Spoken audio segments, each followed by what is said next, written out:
My parents always favor my brother. My wife, bless her heart, knew that and married me without them paying a dime for the wedding.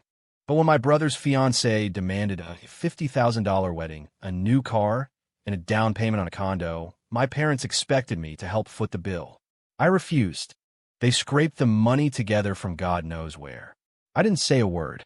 I just went to the courthouse, legally changed my last name to my wife's, and did the same for our daughter. My parents went ballistic, calling me a traitor to the family. I just smiled. Brandon can take care of you in your old age. Don't come looking for me.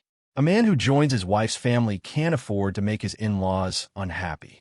Eventually, my brother kicked them out. They ended up living under a highway overpass and died on the street. When I got home from work to find my parents sitting on the sofa, casually eating fruit from our kitchen. They hadn't set foot in our house since our daughter was born. The excuse back then was, "We're getting too old for this.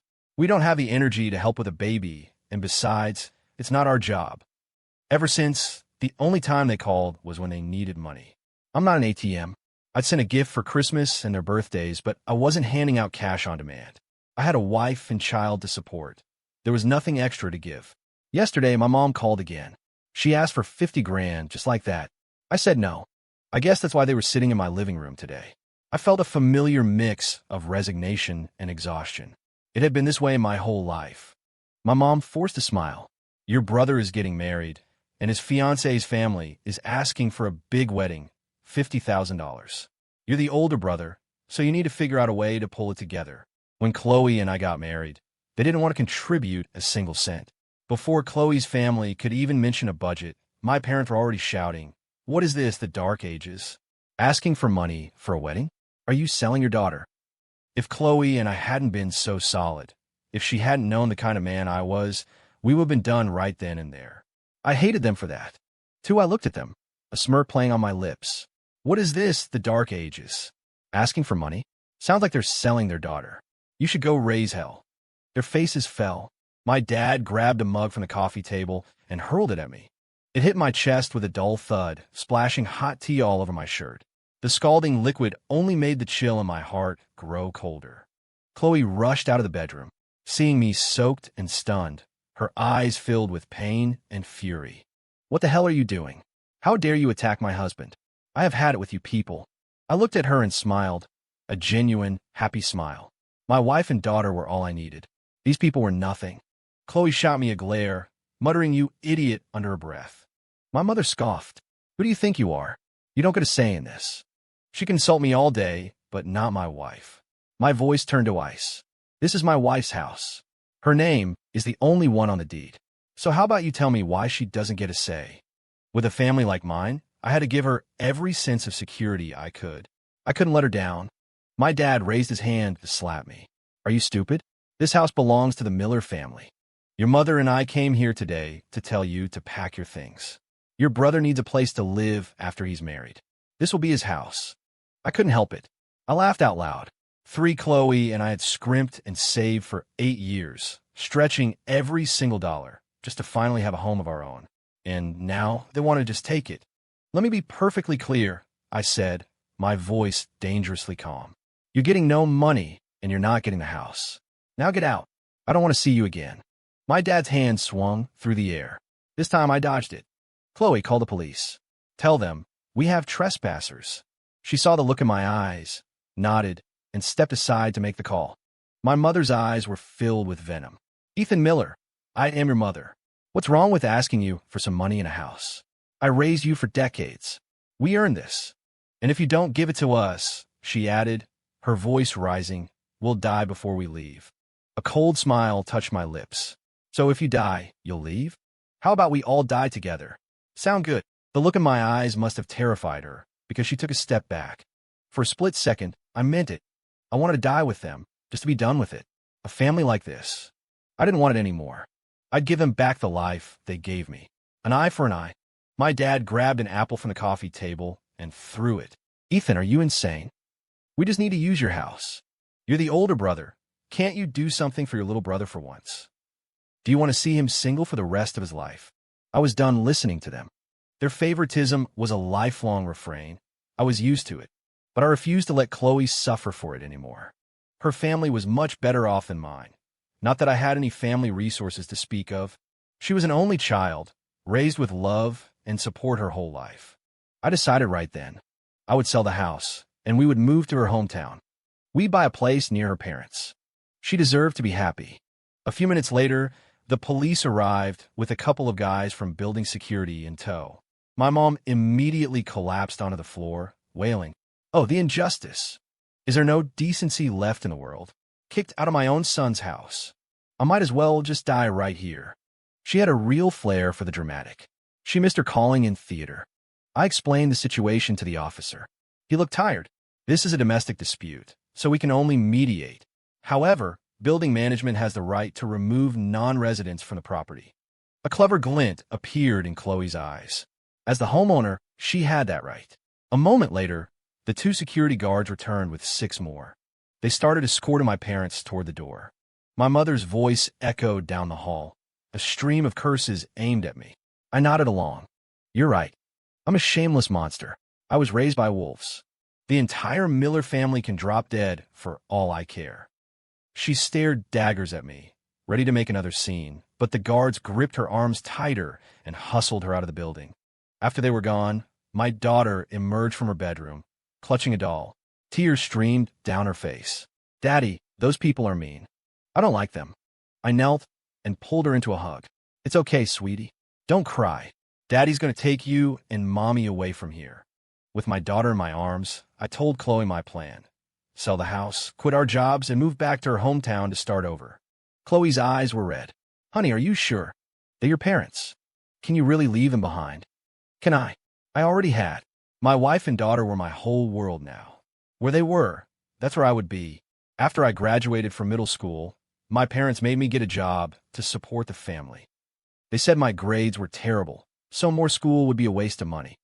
The truth was my mom took on tons of piecework from local factories, forcing me to help her assemble trinkets late into the night. I never had time to study. Of course, my grades were bad. Later, I worked on an assembly line while teaching myself everything I could. I clawed my way up from a line worker to a management position. It took everything I had.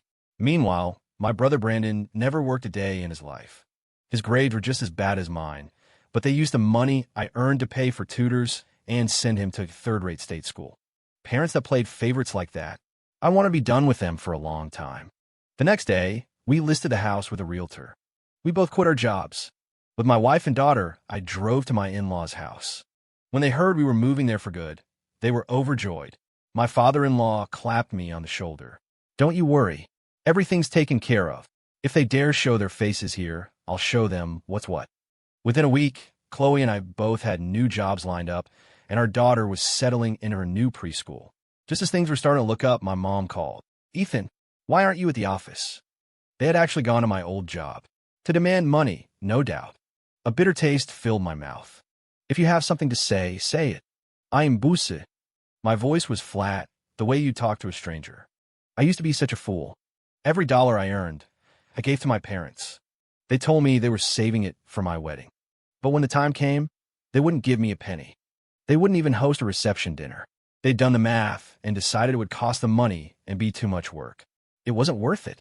That's when I finally understood. I wasn't a son to them. I was an ATM. After we got married, they demanded that Chloe and I hand over our paychecks. I refused. They called me an ungrateful bastard. I still refused. They sicked a bunch of relatives on us to talk some sense into me. I didn't give in. I gave every cent I earned to my wife. I had lost the first half of my life to them, but I wouldn't let my wife lose hers. The day she stood by my side against them was the day I swore I would never, ever fail her. Your father and I did some calculations. You two must have saved at least $70,000 over the last few years. Your brother needs it for his wedding. Wire the money to my account. As soon as she has a baby, I'll get it back from her." My mother said it so matter-of-factly, without a hint of shame. I didn't believe a word she said. "I don't have any money to lend. And even if I did, I wouldn't give it to you. Remember what you told me? We don't have any money. If you want to get married, figure it out yourself. Why are things so different for Brandon? There's favoritism, and then there's this. Ethan Miller, do you hear yourself? I gave you life. You will do as I say. If you don't, I'll ruin your reputation." She was screaming now, every word a threat. Thank God I had already left. Otherwise, this would be a nightmare. They were my parents. I couldn't just fight back. My voice was cold. I've given you everything I owed you. I'm not in your debt anymore. And I already quit my job. Your threats mean nothing. If I just stayed quiet, they'd never find me. My mom got desperate. She started cursing me, my wife, even my daughter. We weren't family to her. We were enemies. Her plan had been to go to my office and force my hand, maybe even get an advance on my salary. My old company was surprisingly understanding about things like that. They had it all figured out. Too bad for them. I knew them too well. A little while later, my dad called. Ethan, you sold the house? You sold it without even telling us? Are you trying to kill us? Here we go again. I was so sick of it. They hadn't contributed a single dollar to that house. What right did they have to say anything about us selling it? Did they really think that just because I was their son, everything I had was theirs? What century were they living in? I replied without emotion. The house belongs to my wife. We can sell it if we want. If you hadn't been harassing us, I'd still be at my job, and we'd still have the house. This was on them. Ethan, are you trying to give your mother and me a heart attack? Don't you understand who your real family is? Chloe's last name is Davis. She's an outsider. We are your family. I knew exactly who cared for me. I knew exactly who I was going to spend the rest of my life with. My eyes were wide open. When I didn't respond, my dad's voice softened. Son, find an excuse to get that money from her. Get it in cash and bring it home. We need you. He was unbelievable. Every word out his mouth was a trap. I laughed. Brandon's getting married. He can figure out his own finances. Don't come to me. You won't get a penny. His voice turned sharp and angry on the other end. He's your brother. If you don't help him, who will? Just consider a loan from me to you. How about that? The same old line. I could recite in my sleep. Any money that went into their hands was gone forever. Brandon's a college graduate. Why is he letting his fiancée demand a car, a condo, and a huge wedding budget? Shouldn't she be the one bringing something to the table? Does she look down on him or something? Brandon went to some third-rate state school and only got in on an art scholarship. He didn't learn much in college, but he sure mastered partying. My words hit a nerve with my dad. He said coldly, "What do you know? The plan is to just get her to the altar. Once she has a kid, she'll do whatever we say." You don't understand anything, he continued. You're not half as smart as your brother. Bring the money home tomorrow. We need it now. I was disgusted. The whole thing was a sham. The marriage was doomed before it even started. I had refused them over and over, but it was like they couldn't hear me. I was done talking. I hung up and blocked his number. I had recorded the last part of the call, the part about their scheme. I opened up WhatsApp, found the family group chat, and got the contact info for Brandon's fiancée. I sent her a friend request. After she accepted, I sent her the audio file. A family like that? I hope she would think twice. A few minutes later, she replied, I know. Thanks, Ethan. I sighed, typing back that she should really consider her options. Honestly, there were plenty of fish in the sea. She didn't need to waste her life on a guy like Brandon. As a man, I could see he was unreliable and not worth marrying. I thought she might back out, but then she sent another message. Don't worry. I won't let myself get taken advantage of. It seemed like she knew what she was doing. That was a relief. Anyone who had the nerve to demand a car, a condo, and a pile of cash probably wasn't going to be a pushover. The next day, my parents couldn't get through to my phone, so they started calling Chloe. The second she answered, they laid into her with a torrent of abuse. So Chloe blocked them, too. That evening, we were all watching a movie when my mother-in-law's phone rang. They had tracked down her number. My mother-in-law put it on speaker. Hello, is Ethan and his wife staying with you? She glanced at us. I shook my head frantically. It wasn't time to reveal our location yet. I wanted them to sweat. My mother-in-law replied coolly, No, why? Can't you reach them? Their phones seem to be working. Did you two do something awful to make them want to avoid you? 11, I gave her a thumbs up. You have to fight fire with fire. My mother-in-law had never liked my parents, not since the whole wedding fiasco. If Chloe hadn't insisted, she never would have let me marry her daughter. My mom stammered for a second, then cleared her throat. The reception must be bad. We're all family. I was just worried something might have happened to them. My mother-in-law rolled her eyes. They're grown adults. What could have happened? By the way, I heard your future daughter-in-law is demanding a car, a condo, and a $50,000 wedding. The voice on the other end of the line faltered. That's not true. You know our situation. Where we get that kind of money? We just need to borrow a house for the wedding. As long as no one says anything, she'll never know. My mother-in-law shot me a worried look. I knew she was thinking about Chloe, about what she had married into. Have you no shame? She said, her voice dripping with contempt. That's fraud. You should be honest about your situation. If the girl still wants to marry him, fine. But a marriage built on lies won't last. She was being diplomatic. She could have said much worse. My mother, however, was shameless. That's none of your business. Once she's married into the Miller family, she won't be able to leave so easily. Now, put Ethan on the phone. Tell him to come home. That was it. My mother-in-law stood up, her voice booming. Come home to what? With parents like you, what good could possibly come of him going back? People like you get what they deserve in the end. Mark my words, you can't get away with treating people like this. 12 after that, my mom started screaming insults. My mother-in-law, who had been biting her tongue for years, let her have it right back. They yelled at each other for a full 2 hours before finally hanging up. It was probably a good thing they were miles apart. Otherwise, it would have come to blows. I quickly brought my mother-in-law a glass of water. Mom here, you must be thirsty. She glared at me. If it wasn't for my daughter, I never would have agreed to this marriage. Your parents and your brother, they're just awful people. I nodded meekly. She wasn't wrong. Seeing my compliant attitude, she just huffed and dropped the subject. Over the next few days, relatives kept calling me. I blocked them one by one, without a second thought. Somehow, my parents managed to scrape the money together. I heard they got a new car and condo, and paid the 50 grand. The wedding was set for the 2nd of next month. Brandon sent me a text. Bro, no matter what, we're still family. You have to come to my wedding. I wasn't going to go, but then I remembered the swarm of gossipy relatives who would love the drama. Besides, I needed to get my name off the family records. My daughter's legal documents still tied us to them. This was the perfect opportunity to settle everything. If they were giving everything to Brandon, then he could be the one to take care of them in their old age. On the 1st of the month, I drove back to my old hometown with my family. My in-laws came with us.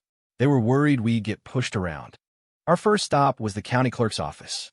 I had all the paperwork ready, and the name change process was surprisingly quick. When I walked out with the official certificate, the way my in-laws looked at me changed completely. They were all smiles, calling me son over and over again. I had never seen that kind of warmth on my own parents' faces.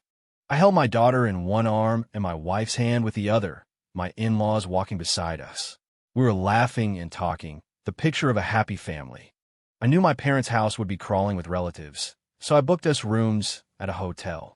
We'd head over in the morning for the ceremony. I was waiting in the lobby for everyone to go out for dinner. And then I saw him, my dear brother. He had his arm around a woman who was trying to hide her face, but I could smell the booze on both of them from across the lobby. They were leaning on each other, looking very cozy. I recognized the woman. It was Rick's wife from next door. Rick was a local tough guy who was out of town a lot. I couldn't believe Brandon was messing with her. Did he have a death wish? I immediately pulled out my phone and started recording. This was gold. I made sure to get a clear shot of both their faces as they stumbled toward the elevator. Watching the elevator doors close behind them, a cold smile spread across my face. They better not mess with me. If they did, Rick would be getting a very interesting video message. We were in the middle of a great steak dinner when my mom called. I had just unblocked her number today, and she was already calling. After a moment's hesitation, I answered. Son, why aren't you here yet? We need your help. Come home right away. Her voice was sweet, almost syrupy. I'd never heard her sound like that before. Micah told me something was wrong. Very wrong.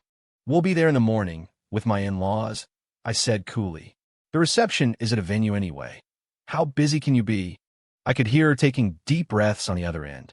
Son, the house is full of relatives. You're one of the hosts. You need to be here to greet everyone. What did I have to do with those relatives? I had legally left the family. I was no host, and they had never treated me like one. I knew exactly what would happen. The crowd of relatives would corner me and pressure me to give money for Brandon's wedding. Nice try.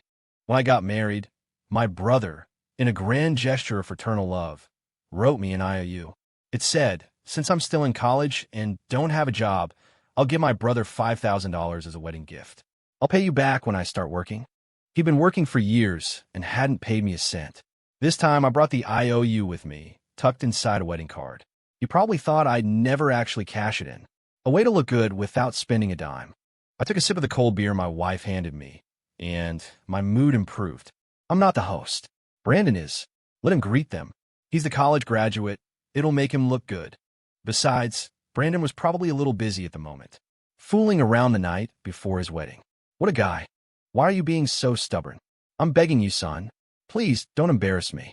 All the relatives are asking where you are. What am I supposed to say? My mother had never used the word beg in her life. This was definitely a trap. I was on high alert.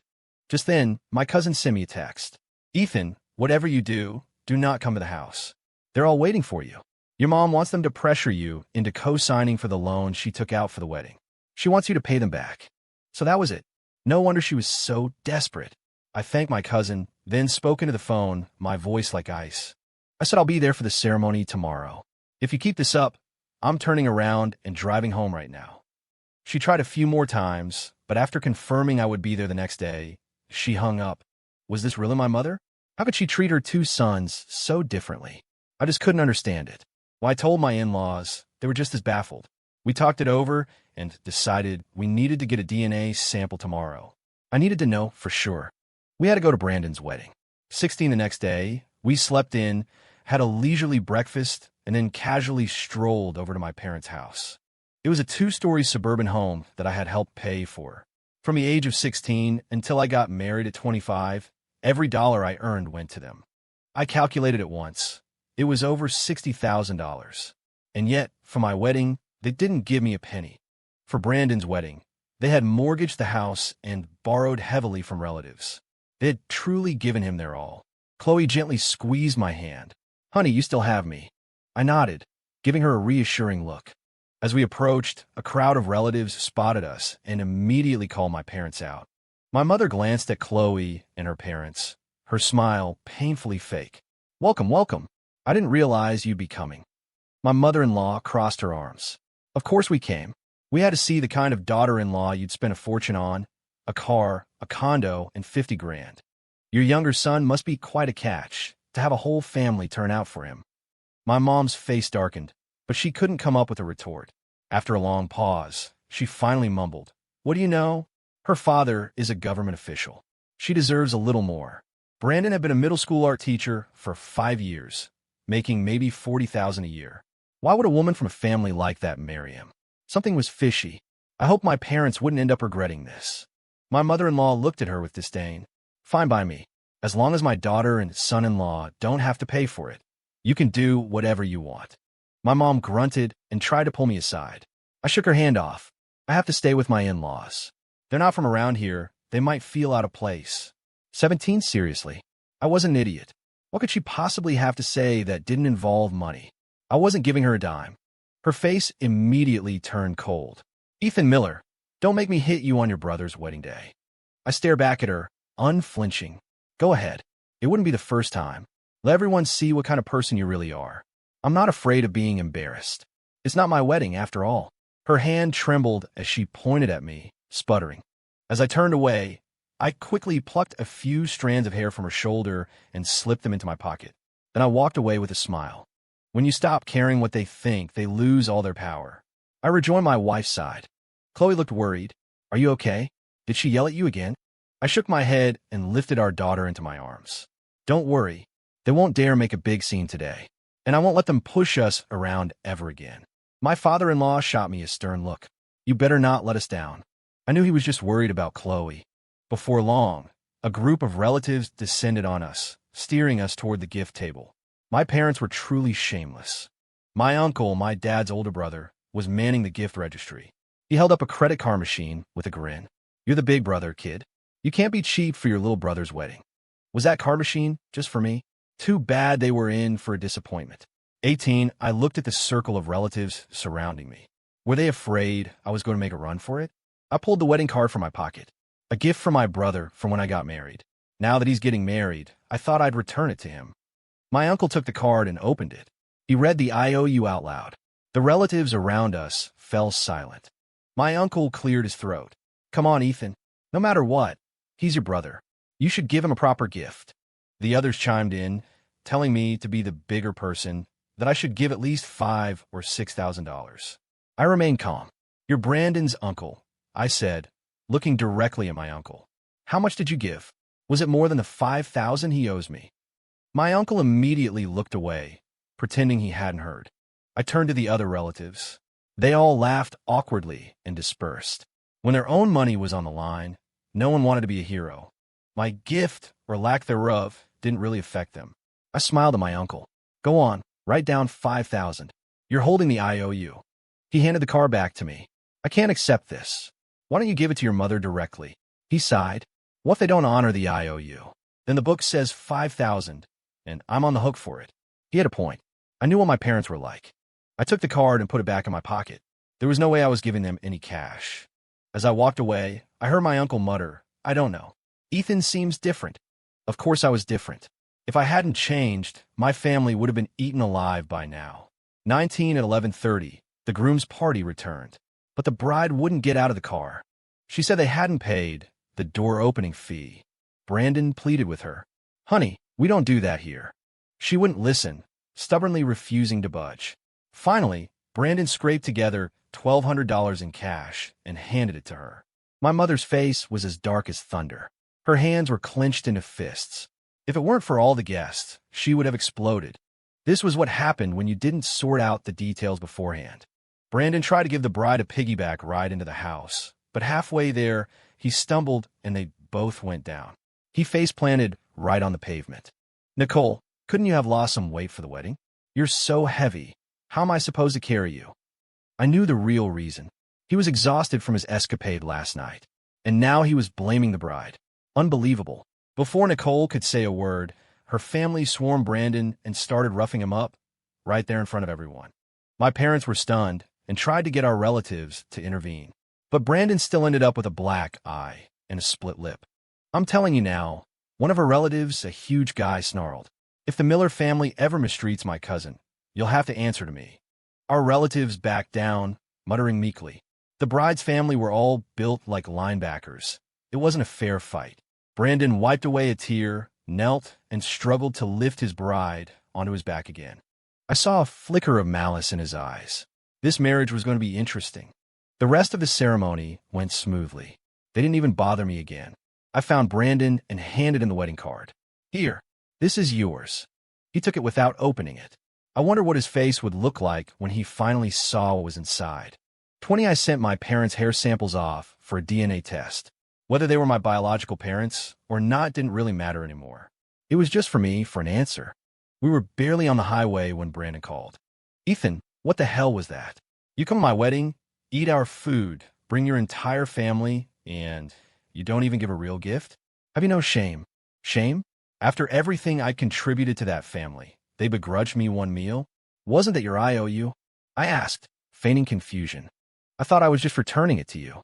And don't think I don't know where the money for your car and condo came from. How can you accept all that, knowing how much they favor you, and still sleep at night?" He started it. I was just finishing it. "What? Were mom and dad bad to you?" Brandon shot back. "They raised you. They gave you an education. And this is how you repay them? You have money, and you won't even help them. You're the older brother. It's your duty to take care of them in their old age. They educated me. If I hadn't worked my ass off while studying on my own, I'd still be on an assembly line somewhere." His logic was so twisted it was almost impressive. Was I supposed to help pay back the money they'd borrowed, too? In the back seat, my in-laws were fuming. If my wife hadn't been holding her back, my mother-in-law would have let him have it. "You're right. They weren't good to me," I said calmly. "They made me get a job after middle school to support the family. For my wedding, they gave me nothing. For yours, they borrowed from everyone they knew. They don't see me as a son, so why should I see them as parents?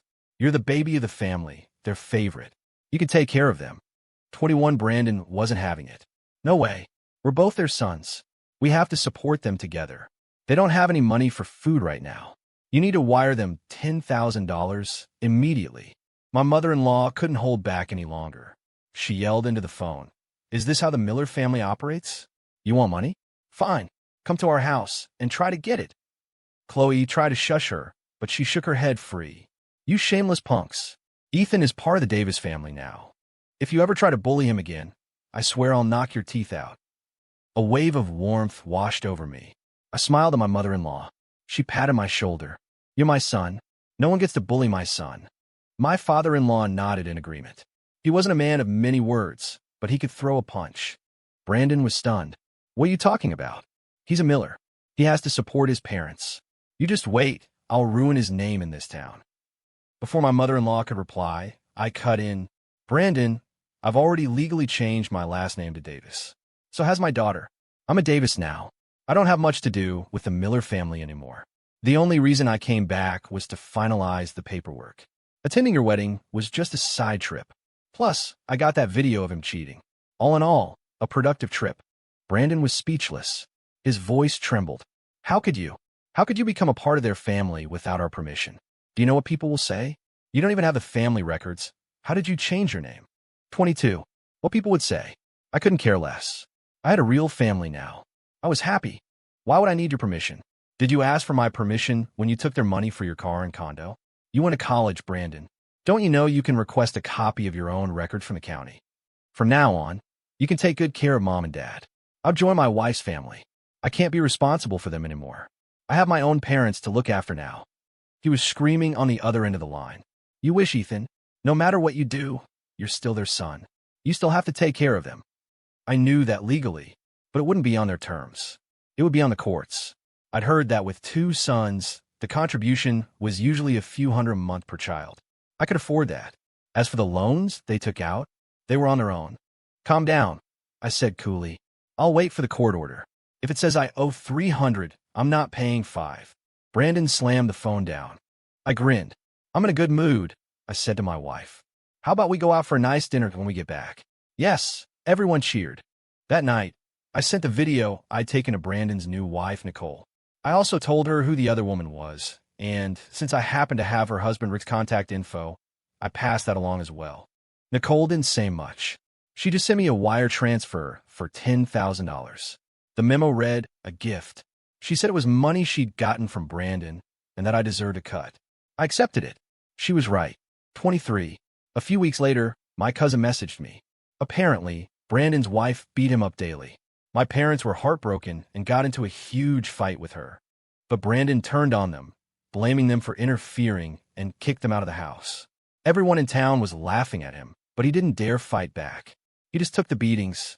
I knew why. Nicole had leverage over him. It was my wedding gift to him. I hoped he was enjoying it. On Friday, I came home from work to find my parents sitting on the couch, their faces grim. They found us. I glanced at them and said nothing. A few days ago, the DNA test results had come back. I wasn't their biological son. Suddenly, everything made sense. When my wife and her family saw the report, they pulled me even closer. I felt more like a part of their family than ever before. My dad stood up. Ethan, have you learned your lesson? If you come home with us today, we can forget any of this ever happened. Oh, I had learned my lesson.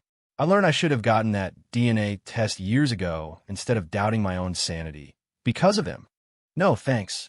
I've legally joined this family now. This is my home. My dad grabbed a glass from the end table and threw it at me. 24. This time, I was ready and dodged it easily. My father-in-law came out of the kitchen. What do you think you're doing? This is my house. That's my son. You don't get to abuse him here. My adoptive father was furious. He's my son. I can hit him if I want to. Who the hell are you to stop me? My adoptive mother got up and stood beside him, glaring at me with cold, empty eyes. My wife and mother-in-law rushed to my side. It was 4 against 2. We weren't scared. I said calmly, Am I really your son? Are you sure about that? Do you want me to show you the DNA test results? Their eyes darted away. My adoptive mother looked up defiant. So what? We raised you for decades. You owe us. You have to take care of us. I laughed. A real, liberating laugh. I knew what kind of people they were. I'd known for years. My wife squeezed my hand, her eyes full of concern. I smiled at her, letting her know I was okay. Brandon will take care of you. Don't come looking for me. A man who joins his wife's family can't afford to make his in-laws unhappy. My adoptive father raised his hand to hit me, but my father-in-law blocked him. I smiled. By the way, if you ever bother me again, I'm calling the police. I'll tell them you kidnapped me as a child. I'll make sure you end up in prison. It was a bluff. I had no proof, but I didn't care. My life was good now. I had no desire to find my birth parents. What if they were just as bad? They left, cursing me under their breath. I didn't give them a cent. 25 a year later, Brandon was sued by Rick. But that was just the beginning. Soon after, he was charged with murder. It turned out Nicole had married him to get revenge for her cousin, who had died years earlier. The cousin was Brandon's ex-girlfriend. She had lent him $25,000 to invest in the stock market. When the market crashed and he lost most of it, he didn't want to pay her back. He took her hiking and pushed her off a cliff. Brandon had covered his tracks well. If it wasn't for the daily beatings from his wife, which drove him deeper into drinking and drugs, he never would have confessed one drunken night. That was all Nicole needed to find the evidence. He was arrested. My adoptive parents begged me to pay for a top lawyer to try and get him a lighter sentence. Not a chance. Brandon was the monster they had created. He deserved to be locked up. They tried to borrow money from friends and relatives, but no one would lend them anything. Instead, people started demanding they pay back what they already owed. They defaulted on the mortgage. The house in our old hometown was sold at auction for a fraction of its worth. For a while, they lived under a highway overpass. The car and condo they'd bought for Brandon were in Nicole's name. They couldn't touch them. They survived by collecting cans and bottles. Then they discovered that begging on the street was more lucrative. But a few days into their new career, they were targeted by a local gang who ran the territory. They demanded a cut of the earnings, 90%. My parents refused. They were beaten to death and left on the side of the road. As Brandon's only living relative, Nicole inherited everything. She certainly wasn't going to spend money to help him. She probably wished his sentence was longer. Brandon was sentenced to 15 years. 3 years into his sentence, he was found dead in a prison bathroom. I heard it was brutal.